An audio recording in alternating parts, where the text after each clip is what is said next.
Hi guys, this is Miss Leslie from the Paul Sawyer Public Library, and this week's activity or craft from our Moon and Stars kit is you can make your very own moon phase wreath. Now, just because mine looks like this and you have this lovely little sheet to go by doesn't mean you can't get creative, because we love when you get creative. But I'm going to at least give you the tools or show you an outline of how you can create your own moon phase wreath. And you've got all the phases listed on this lovely little sheet here, so it's kind of a key for you to go by. But the first thing you're going to do, just like I did with our model here, is you're going to color your wreath. Now, I did mine black. You can do any color you want. You can add stars. You can add anything you want to it. But go ahead and color that. And then once you get it colored, take a hole punch and punch 6 holes, possibly 7.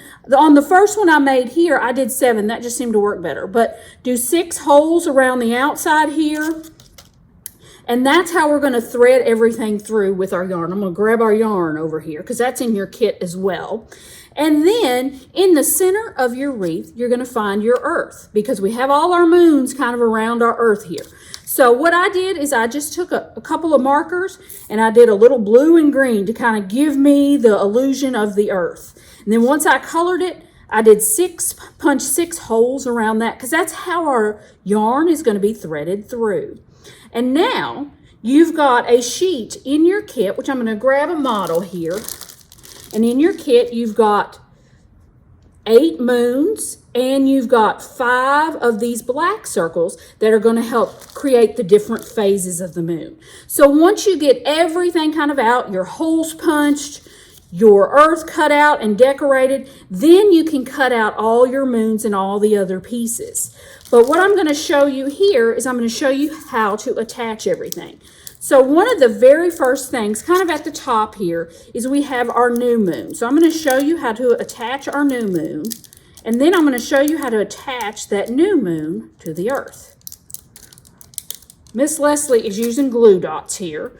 That's just kind of the quicker way here, but you can use regular glue, whether it's Elmer's school glue, if I can get it out of my mouth, or craft glue, whatever you want. So I just took a glue dot and I kind of glued it at the top here, kind of like you see here on your sheet. But like I said, if you want to get creative, do that. You can create it any way you want. And then I'm going to take a little bit of yarn.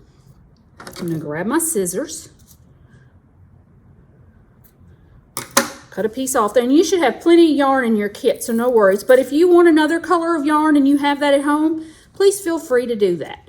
So what you're going to do now is you're going to find one of your holes on either side of your new moon, and you're going to thread your yarn through there. And one of the things that I found with my yarn to kind of hold it in place, because it has a tendency to move, is I either use a glue dot or I take a piece of tape and I tape it down to the back, just to kind of give me a little bit more stability. That way it won't move. And then the next thing I'm going to do is I'm going to thread it through my earth. And as you go along and around and add each additional moon and add the black parts to create the different phases, because your new moon is kind of your blank moon, and then your full moon is your yellow moon. So you can color that in as well. But as you go along and around, you'll keep threading through until you'll eventually get one that looks like this. So all those different phases of the moon are kind of circling around the earth. But like I said, you can create this moon phase wreath any way you want to. You can change the colors of it. You can add different yarn. You can add stars. But we love when you get creative, and we love when you share it with us. So I hope you enjoy your moon phase wreath, and I hope you guys have a great week. Thanks so much for joining me today.